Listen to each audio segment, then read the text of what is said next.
মোহতারাম হাজরিন, প্রতিটা অপরাধ, প্রতিটা পাপ, এটা করার পর বান্দা যদি তওবা করে ফিরে না আসে, এটার জন্য তাকে প্রায়শ্চিত্ত করতে হবে আখিরাতে। এ ব্যাপারে কোনো সন্দেহ আছে?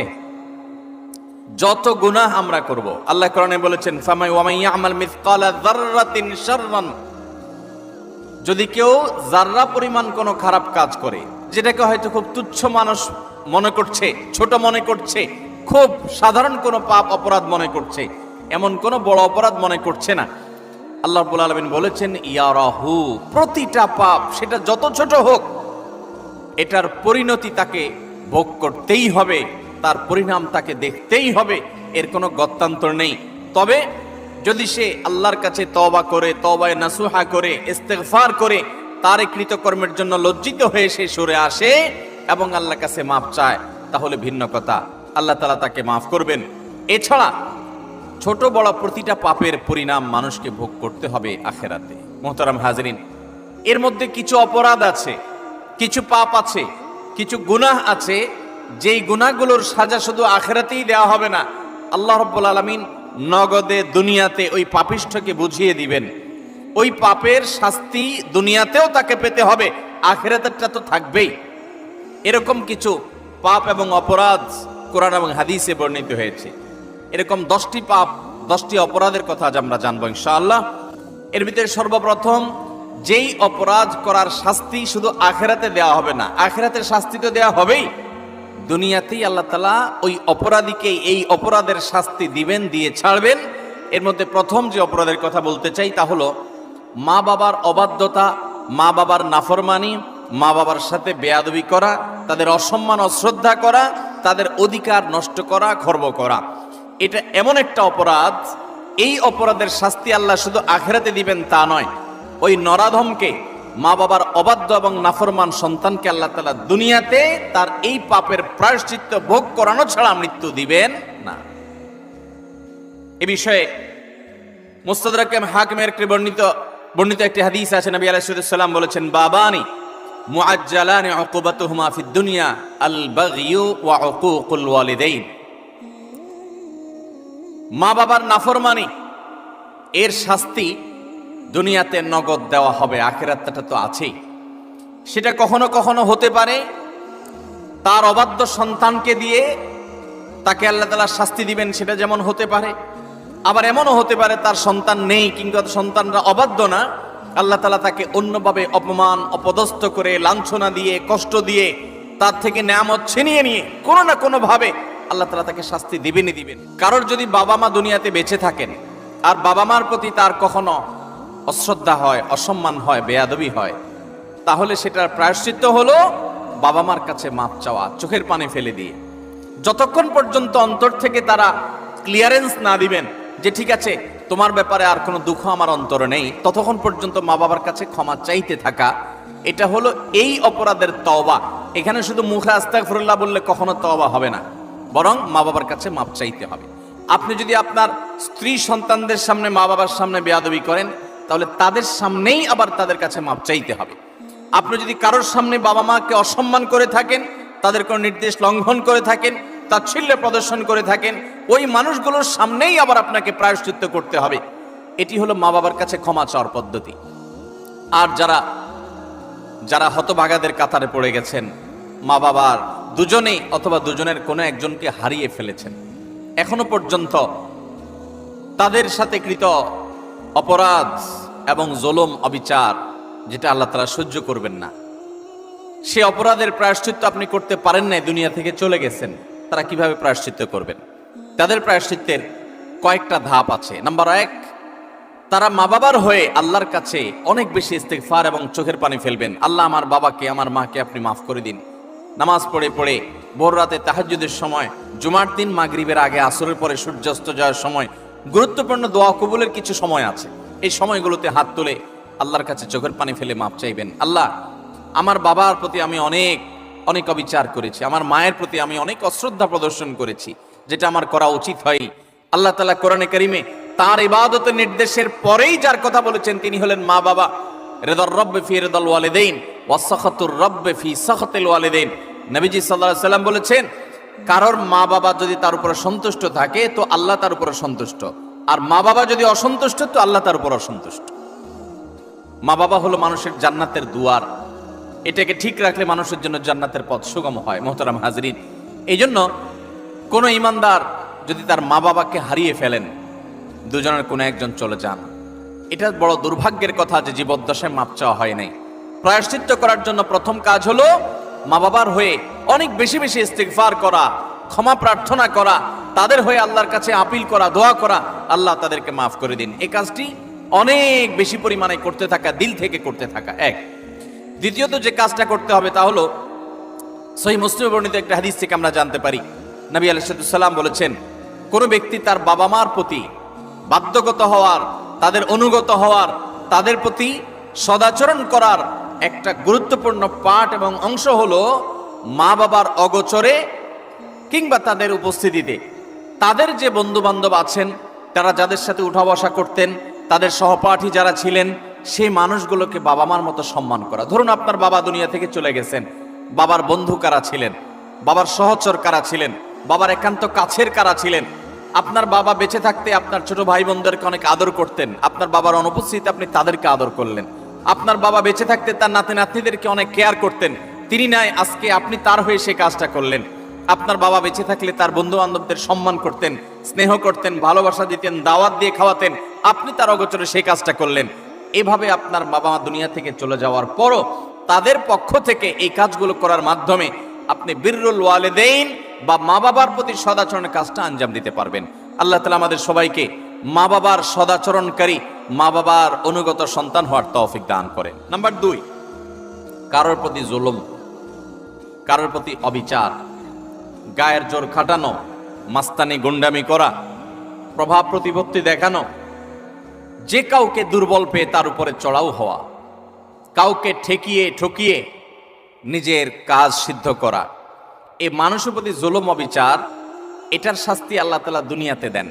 পৃথিবীর ইতিহাসে এমন একজন জালেম দেখাতে পারবেন না যে জালেম জুলুম করেছে আর তার প্রায়শ্চিত্ত তাকে দুনিয়াতে পেতে হয়নি। পৃথিবীর ইতিহাসের সর্বপ্রথম জালিম, মানব সভ্যতার মানব ইতিহাসের সর্বপ্রথম জালিম ছিল কাবিল, আদম আলাইহিস সালামের ছেলে কাবিল। সে জুলুম করেছে নিজের আপন ভাই হাবিলের প্রতি।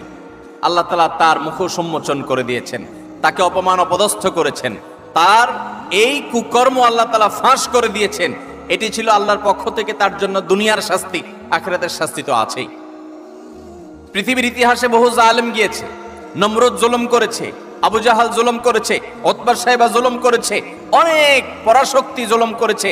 আল্লাহ তাআলা তাদের প্রত্যেককে অপদস্থ করেছেন, অপমান করেছেন, তাদের মুখ সম্মোচন করেছেন, তাদের শাস্তি দিয়েছেন। তবে আল্লাহ ছাড় দেন, আল্লাহ ছাড় দেন। আল্লাহ বলেছেন ইন্নামা নুমলি লাহুম, আমি ছাড় দিয়ে রাখি, ইন্না কাইদি মাতিন। ছাড় দেওয়ার পরে যখন ধরি, সেই ধরাটা হয় বড় শক্ত, সেটা থেকে বাঁচার কোনো উপায় থাকে? জুলুম এমন অপরাধ, কোন মুসলমান যদি কোনো হিন্দুর প্রতি জুলুম করে, কোন নামাজি মানুষ যদি কোনো বেনামাজির প্রতি জুলুম করে, কোন ধার্মিক মানুষ যদি কোনো অধার্মিক মানুষের প্রতি জুলুম করে, তারপরও আল্লাহ তাআলার সাহায্য ওই মাজলুমের প্রতি থাকে, হোক সে অমুসলিম, হোক সে অন্য ধর্মের মানুষ। কারণ জুলুমকে আল্লাহ কখনো সহ্য করেন। আল্লাহ রাব্বুল আলামিন কোরআনে কারিমে পরিষ্কারভাবে জানিয়েছেন যে জুলুম যদি কেউ করে, এই জুলুম চুল পরিমাণও যদি করা হয়, এর বিচার আল্লাহ তাআলা করবেন। আখিরাতে শুধু বিচার হবে তা নয়। আমরা যে হাদিসটি আবু দাউদ এবং তিরমিজিতে পাই, সেই হাদিসে নবী সাল্লাল্লাহু আলাইহি ওয়াসাল্লাম বলেছেন, মা মিন যামবিন আজদারু আই ইউআজ্জিলাল্লাহু লিসাহিবিহি আল উকুবা ফিদ দুনিয়া মা মা ইয়াদখিরুহু ফিল আখিরাহ মিসলাল বাগয়ি ওয়া কাতিআতির রাহম। জুলুম এবং অবিচার যদি কেউ করে, তো এর শাস্তি আখিরাতে যা আল্লাহ রেখেছেন তা তো হবেই, দুনিয়াতে নগদ শাস্তি ভোগ করা ছাড়া মানুষ পা নাড়াতে পারবে না। একজন জালিম দেখাতে পারবেন না যে জালিম জুলুম করতে করতে হাসতে হাসতে দুনিয়া থেকে চলে গেছে, তার ভেতরে ত্রাস সৃষ্টি হয়েছে, কোনো না কোনো ভাবে আল্লাহ তাআলা তার জীবনটাকে জীবন্ত জাহান্নাম করেছেন, অথবা অপমান অপদস্থ করেছেন, বা ভেতরে ভেতরে শাস্তি দিয়েছেন। এই শাস্তি ভোগ করা ছাড়া কোনো জালিম যেতে পারে না। নবী সাল্লাল্লাহু আলাইহি ওয়াসাল্লাম বলেছেন, আতাদরুনা মানিল মুফলিস, তোমরা কি জানো সবচেয়ে বড় ভিখারি কে, অভাবী কে? সাহাবীরা বলেছেন, আল মুফলিসু ফিনা মান লা দিনারা ওয়ালা দিরহামা। হে আল্লাহর রাসূল, আমাদের মধ্যে যার টাকা পয়সা নাই সেই তো অভাবী, আমরা জানি। নবীজি সাল্লাল্লাহু আলাইহি ওয়াসাল্লাম বলেছেন, আরে সে অভাবী আসল অভাবী না, আসল অভাবীর পরিচয় তাহলে শোনো। একটা লোক দুনিয়াতে অনেক কোরআন তেলাওয়াত করেছে, অনেক তাসবিহ জপেছে, অনেক হজ উমরা করেছে, অনেক বেশি ইবাদত বন্দেগী করেছে, অনেক নফল নামাজ পড়েছে, নফল রোজা রেখেছে, অনেক দান সাদেকা করেছে, অনেক ভালো কথা মানুষকে শুনিয়েছে, অনেক মাহফিলে সে গিয়েছে, অনেক ভালো কাজে সহযোগিতা করেছে, হাজী সাহেব গাজী সাহেব হয়েছে, সবই ঠিক আছে। কিন্তু এত বিশাল পরিমাণ আমলের পাহাড় নিয়ে আল্লাহর কাছে তিনি হাজির হয়েছেন। তার আশা, এত আমল করে আসছি, জান্নাত আমার ঠেকাবে কে? কিন্তু দেখা গেল দুনিয়াতে তার জীবদ্দশায়, কৈশোর বয়সে, যৌবনে, প্রাপ্তবয়স্কে, বৃদ্ধ বয়স্কে, বিভিন্ন পর্যায়ে এসে কখনো কাউ প্রতি অত্যাচার করেছে, অবিচার করেছে, কাউকে ঘাট ধাক্কা দিয়েছে, কাউকে একটা ঘুষি দিয়েছে, কাউকে একটা গালি দিয়েছে, কাউ প্রতি অবিচার করেছে, কারোর প্রতি জুলুম করেছে, কখনো কাজের বুয়ার প্রতি করেছে, কখনো ড্রাইভারের প্রতি করেছে, কখনো অধীনস্থের প্রতি করেছে, কখনো আপন ভাইয়ের প্রতি করেছে, কখনো আপন বোনের প্রতি করেছে, কখনো নিজের স্ত্রীর প্রতি করেছে, কখনো হয়তো সন্তানের প্রতি করেছে, নানামুখী মানুষের প্রতি জুলুম করেছে।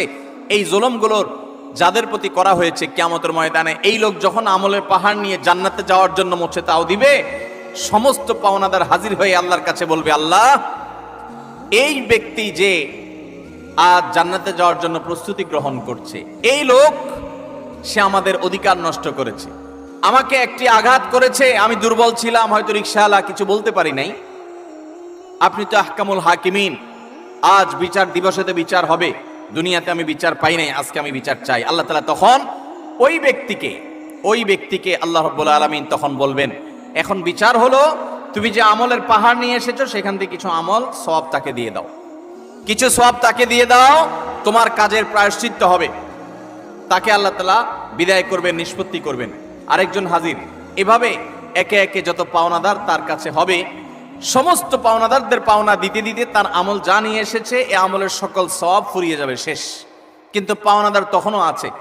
এবার পাওনাদারদের পাওনা নিষ্পত্তি করবার জন্য আল্লাহ তাআলা পাওনাদারদের পাপের বোঝা তার মাথায় একটু একটু করে, তার অপরাধের অনুপাত হারে আল্লাহ তাআলা দিতে দিতে পাপের বোঝা মাথায় নিয়ে, আমল তো সওয়াব তো এর আগেই শেষ পাওনাদারকে দিয়ে, এবার পাওনাদারদের পাপে সে জাহান্নামে নিক্ষিপ্ত হবে। নবী সাল্লাল্লাহু আলাইহি সাল্লাম বলেছেন, ওই লোকের মতো ভিখারি, তার মতো অসহায়, তার মতো অভাবী, তার মতো কপাল পোড়া আল্লাহর জমিনে আর কেউ হবে না। সেই অভাব যেন আমাদের না হয়। এজন্য ভাইরা আমার, দুনিয়ার জীবনে আমার কারোর প্রতি যেন কোনো জুলুম না হয়। কয়েকটা অপরাধ আছে, এগুলোর শাস্তি আখিরাতে হওয়ার পাশাপাশি দুনিয়াতে হওয়াটা অধিকতর উপযুক্ত হবেই হবে, এর কোনো বিকল্প নাই, ব্যর্থ নাই। আল্লাহ তাআলা এটি করবেনই। তার ভিতরে একটা হলো আত্মীয়তার সম্পর্ক ছিন্ন করা। অনেক মানুষ আছেন নিজের আপন ভাইয়ের সাথে সম্পর্ক ভালো নাই, বোনের সাথে সম্পর্ক ভালো নাই, কোনো যুক্তি খাটবে না। আপনার ভাই খারাপ, এই যুক্তি দিবেন, বোন খারাপ, সে যুক্তি দিবেন, এই যুক্তি খাটবে না। সে খারাপ, আপনি তো খারাপ হবেন না, আপনাকে তো ভালো হতে হবে। আপনি নিজে থেকে তার প্রতি সদাচরণ করার চেষ্টা করবেন, আপনি তার সাথে নিজে থেকে উইলিংলি মিশতে যাবেন, তার কল্যাণ চাইবেন, তার জন্য দোয়া করবেন। হ্যাঁ, তার সাথে মিশতে গেলে সে ক্ষতি করে, সে মামলা মোকদ্দমা করে, সে শত্রুতা করে, তাহলে ভিন্ন কথা, আপনি যান বাঁচানোর জন্য দূরে থাকতে পারবেন। কিন্তু আত্মীয়তার সম্পর্ক রক্ষা করা সুন্নত না নফল? আত্মীয়তার সম্পর্ক রক্ষা করা কি নফল কাজ না সুন্নত কাজ? ফরজ। 5 ওয়াক্ত নামাজ পড়া যেরকম ফরজ, রমজানে রোজা রাখা যেরকম ফরজ, আত্মীয়তার সম্পর্ক রক্ষা করাটাও কি? অনেক মুসলমান এটা জানেন না। আর 4 নম্বর হলো মিথ্যা, কথায় কথায় মিথ্যা, সবার সাথে মিথ্যা, তার জীবনটা মিথ্যার উপরে। এই মিথ্যাবাদীদের উপর আল্লাহ বলেছেন যে লানাতুল্লাহি আলাল কাযিবিন, আল্লাহর লানত, আল্লাহর অভিশাপ এবং আল্লাহর গজব নাজিল হয় মিথ্যাবাদীদের উপরে। এজন্য ইমানদার কখনো কথায় কথায় মিথ্যা বলতে পারে।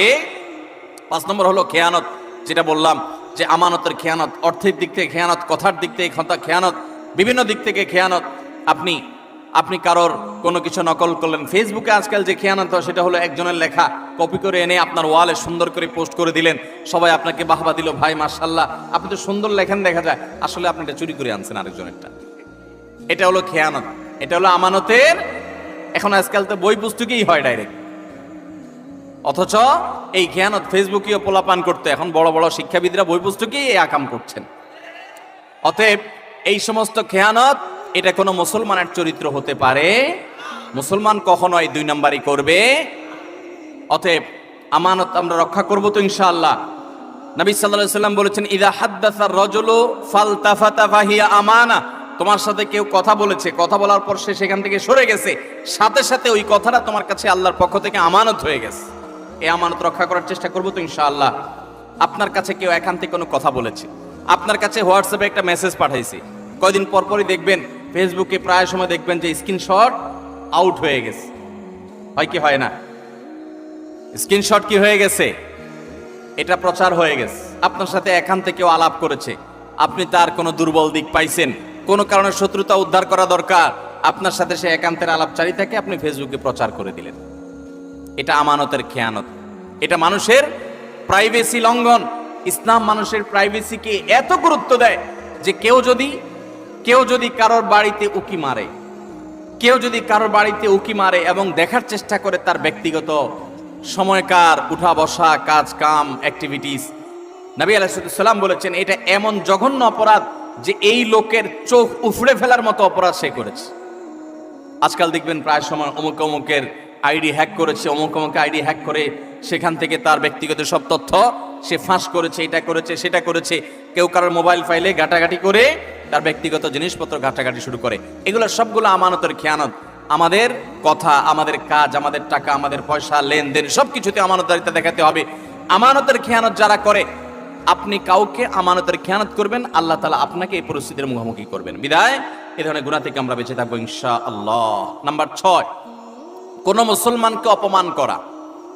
আমাদের যুবকদের কাছে আজকাল সবচাইতে প্রিয়, সবচেয়ে পছন্দের পাপ হলো এটা, যে পাপটা করতে আমাদের যুব সমাজ সবচেয়ে বেশি মজা পায়, স্বাদ পায়, এনজয় করে। রসিয়ে রসিয়ে যে পাপটা করে আমাদের যুবক বন্ধুরা, সেটা হলো কাউকে অসম্মান করা, অপমান করা। দেখবেন 2-4 জন বন্ধু মিলে আরেকজনকে নিয়ে টিজ করছে, আরেকজনকে নিয়ে উত্ত্যক্ত করছে, আরেকজনকে নিয়ে বাজে কথাবার্তা বলছে। এমনকি আপনার ইউনিভার্সিটিগুলোতে আমরা প্রায় সময় দেখি যে কি হয়ে থাকে, র্যাগিং এর শিকার হয় ছোট ভাইয়েরা, জুনিয়ররা, এবং এটাকে তারা মনে করছে তাদের অধিকার। মানুষ যখন অসভ্য হয়ে যায়, পশুদের মধ্যে এই কালচার নাই যে একে অন্যকে অপমান করে তারা এরকম অসভ্যের মতো আনন্দ উৎসব করে, এটা তাদের মধ্যে পর্যন্ত নেই। আল্লাহ তাআলা সেজন্য এই মানুষগুলোর সম্পর্কে বলেছেন উলাইকা কাল আনআমি বাল হুম আদাল, যাদের হিতাহিত জ্ঞান নাই, ভালো মন্দ পরখ করার মতো ক্ষমতা নাই, অন্যায় করে আবার সে উল্লাস করে, ফুর্তি করে, এই মানুষগুলো চতুষ্পদ জন্তুর চাইতে আরো খারাপ, কারণ চতুষ্পদ জন্তু এত খারাপ হতে পারে না। অতএব আমাদের যুবক বন্ধুরা, কোনোদিন কাউকে অপমান করে, কাউকে কষ্ট দিয়ে, কাউকে আঘাত করে, আসেন 4-5 বন্ধু একসাথে, এক বেচারা একা একা যাচ্ছে, তাকে নিয়ে হাসাহাসি করলেন, ঠাট্টা মশকরা করলেন, ইয়ারকি ফাজলামতি করলেন, তাকে অপমান করলেন, তাকে অপদস্থ করলেন, তাকে বেইজ্জত করলেন, অথচ এটা তার জন্য কষ্টের, এটা তার জন্য বেদনার, এটা তার জন্য যন্ত্রণার। আপনি যদি মানুষ হয়ে থাকেন, আপনি যদি মুসলমান হয়ে থাকেন, তো আপনার হাসি তামাশার নামে, বন্ধু বান্ধবের সাথে আড্ডার নামে আপনি কখনোই অপকর্ম করতে পারেন। নবী করিম সাল্লাল্লাহু আলাইহি সাল্লাম বলেছেন, আবু দাউদে বর্ণিত হয়েছে, কোন মানুষ সে যদি আরেকজনকে অপমান করে এমন একটা জায়গায় যেখানে ওই লোকটা অপমান থেকে বাঁচার চেষ্টা করছে, সে চায় কেউ তার জন্য সাহায্যের হাত বাড়িয়ে দেখ, সেখানে আপনি তাকে আরো অপমান করলেন, তাহলে আপনি নিশ্চিত জেনে রাখেন, লিখে রাখেন, আপনার জীবনে এরকম পরিস্থিতি আসবে যে আপনি কোন পরিস্থিতিতে মানুষের সাহায্যের জন্য আপনি হাত বাড়াবেন, কিন্তু সাহায্য পাবেন না, পাবেন অপমান। কারণ মানুষকে অপমান করলে তার শাস্তি আল্লাহ তাআলা দুনিয়াতে নগদ দিয়ে থাকে।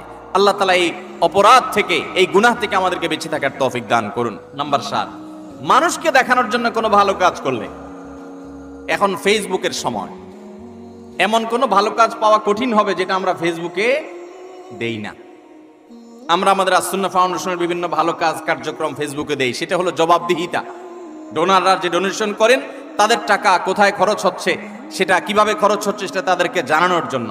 ব্যক্তিগত দান, ব্যক্তিগত ভালো কাজ, এটাকে একজন ইমানদার যথাসম্ভব লুকাবার চেষ্টা করবে। হ্যাঁ, অন্যকে উৎসাহিত করবার জন্য দান কখনো প্রকাশ্যও দেওয়া যেতে পারে, সব প্রশংসনীয় হতে পারে। কিন্তু আজকাল দেখবেন যে যুবকদের দোষ দিয়ে লাভ কি? অনেক মধ্যবয়স্ক মানুষও আছে, দেখা যায় কোনো গরিব মানুষকে হয়তো একটা কলা দান করছে, কলা ত্রাণ হিসাবে, ওই কলা দেখা যায় 6-7 মিলে ধরে রাখছে। বোঝার কোনো উপায় নেই কি গরিবকে দিচ্ছে না গরিবে তাদেরকে দিচ্ছে। এই চিত্র আমাদের সমাজে আছে না নাই?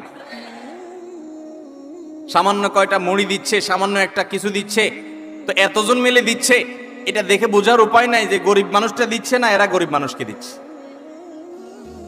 এই সমস্ত তামাশা আমাদের সমাজে হয় কি হয় না বলেন? কদিন আগে একটা ভিডিও ভাইরাল হয়েছে যে এক লোক দোয়া করবে, তা একটা ছেলেকে মোবাইল দিয়া ভিডিও করতে লাগাই দিছে, ওইটা আবার আরেকজন ভিডিও করে ফেলছে, এবার সে হাত তুলে কাঁদতেছে। কান্দা শেষ, মোবাইল অফ করে ভিডিও ফেসবুকে ছেড়ে দিস। ভাইরা আমার, ওমরা করতে গেলে, কোন একটা ভালো কাজ করতে গেলে সেলফি সেলফি সেলফি ছাড়া কিচ্ছু। একটা হুজুর দেখছে দোয়া নিবে, হুজুর কাছে কিছু শিখবে, এখন এসব নাই। হুজুর দাঁড়ান, একটা সেলফি নেই। এই রোগ আমাদেরকে প্রচন্ড আকারে ধরছে কি ধরে নাই? একটা হলো স্মৃতি রাখলাম, উৎসাহিত অনুপ্রাণিত হলাম, সেটা ভিন্ন বিষয়। বেশিরভাগ ধান্দাই হলো ফেসবুকে একটা পোস্ট দেবো, মানুষ বলবে ওরে বাপরে বাপ, তুই এই লোক পাইলি কোত্থেকে, মাশাআল্লাহ মারহাবা, কিছু লাইক কমেন্টে বিজনেস হবে। আমাদের মানুষকে দেখাবার প্রবণতা এখন এমন ভাবে হয়ে গেছে যে আমরা এমন কোনো কাজ করি না যেটার ফিডব্যাক দুনিয়াতে আশা করি না, অথচ আল্লাহ তাআলার নেককার বান্দা তারা যারা কোনো ভালো কাজ করে তার বিনিময় আশা করবে কার কাছে? আল্লাহর কাছে।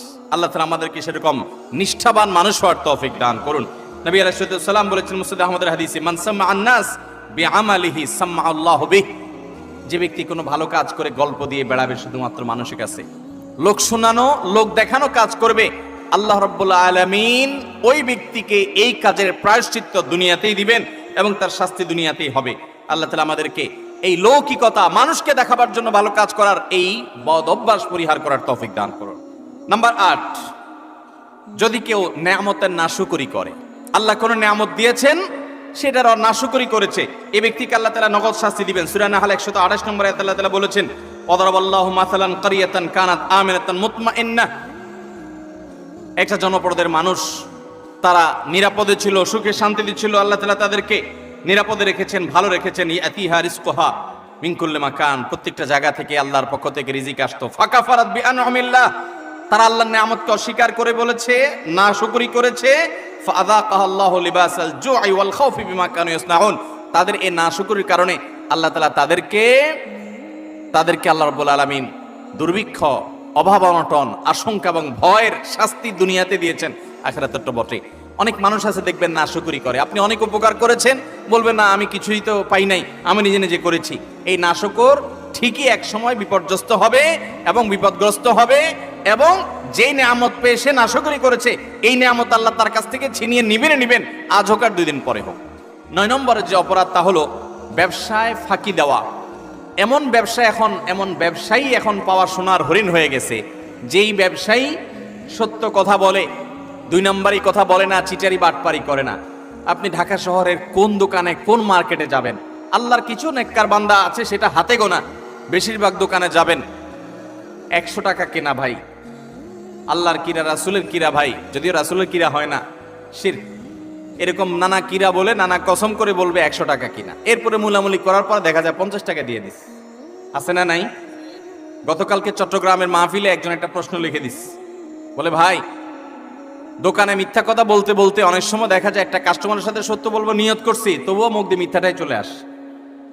নিজের বউ দোকানে গেছে, যা জিজ্ঞেস করছে তোমার এটা কত কিনা পড়ছে, ওইটাও বলে আল্লাহর কিরা এত টাকা, মিথ্যা কথা। পরে বলে ও সরি থুকু, তুমি তো কাস্টমার না, ঘরের বউ।